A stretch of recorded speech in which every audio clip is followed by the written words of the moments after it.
G'day and welcome everyone to the what's become the February-March update of what I've got on the workbench. First of all, we'll talk about metal. The Jack LeBrocq Jonathan Webb ZB Commodore that was had just received some its first paint in the previous video is now finished, mounted on a plinth. It was originally a classic collectibles 43rd scale Shane Van Gisbergen car. So the decals all went on okay, clear over the top, and all come up pretty good.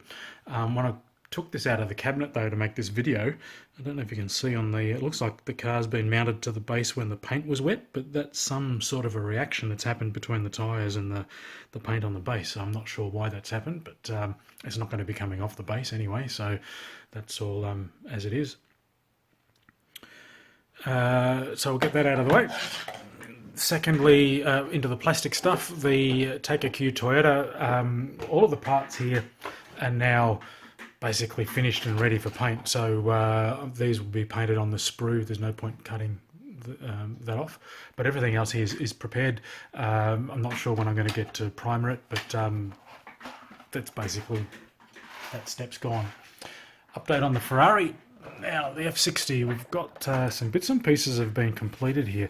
The floor and the engine and gearbox, this is not actually attached just yet, but not a lot of detail provided by Tamiya on this, simply because I guess there's not a lot of detail on the real car. A lot of this is all undercover anyway, but that's the engine gearbox, crash structure on the end, on the rear. I had to make up another tail light on the back of it because for some reason the carpet monster ate the part. I dropped it, never was able to find the original rain light, so had to make one up. A bit of metal foil on the floor, so we'll see how that all goes when it's put together. A few other things that have been finished was the seat belts. They're like a plastic sticker photo etch buckles that Tamiya provide. They also provide a decal to use in place of these belts if you mess up the belts or have trouble putting the belts in, because it is a bit of a pain job with tweezers to get all that to work. There's also the brake covers and the calipers and the uprights are all done. Radiators, there's a wash through those to give it a bit more of a detailed effect in the grille itself. What else have we got in here? Steering wheel. Hand-painted rotary switches and everything on that.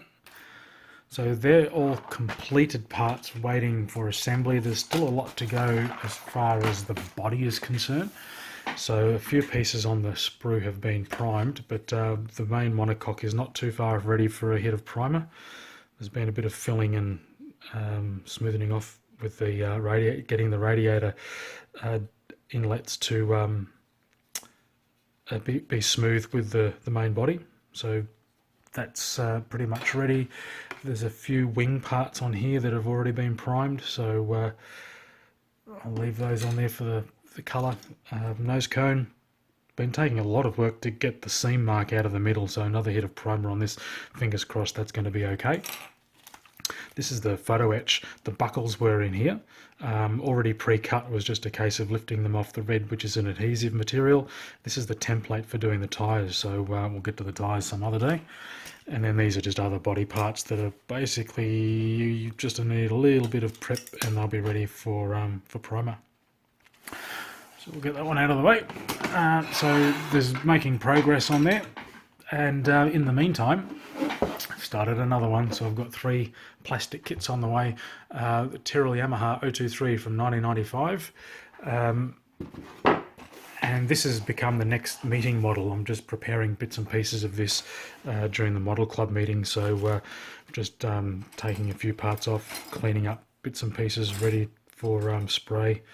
The 2 halves of the engine and gearbox are together. There's been several pieces put on for the engine cover onto the floor tray for test fitting.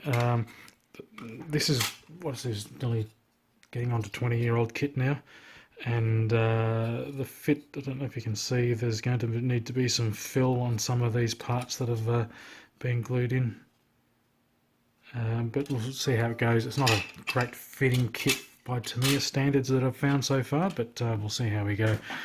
So that's the 3rd plastic kit. Now, getting back to the diecast, There is a full photo diary, photo build of this on the website. So if you're wanting to see how that was done from go to O, just log on to the website. There'll be a link in the description below. And if you like the videos, subscribe to the channel. Cheers.